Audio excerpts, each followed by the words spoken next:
Praise the lord. దేవుని అతి పరిశుద్ధమైన నామానికి మహిమ కలుగునుగాక.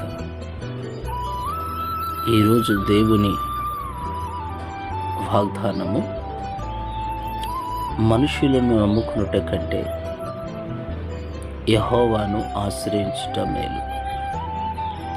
కీర్తనలు 118వ కీర్తన 8వ వచనం. దేవుని బిడ్డలారా,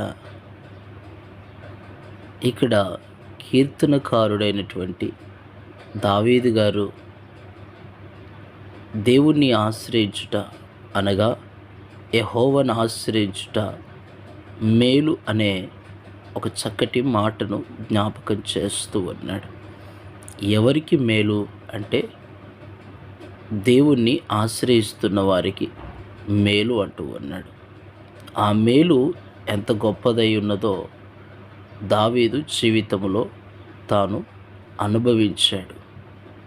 ఎప్పుడు ఆ మేలు అనుభవించాడు అంటే, ఆ మనుషులను నమ్ముకొని, అనగా తాను జీవించిన కాలములో పలు విధములైనటువంటి మనుషులను, పలు రకములైనటువంటి మనుష్య మనస్సు భావజాలాలను ఆయన ఎదుర్కొని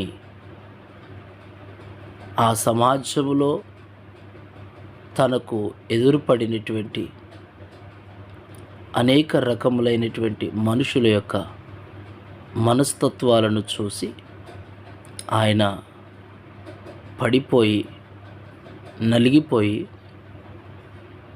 ఒంటరివాడిగా చేయబడిన సమయంలో ఆయన దేవుని వైపు చూసి మేలు పొంది ఆయనను మాత్రమే ఆశ్రయించి ఉండెను. ఆమె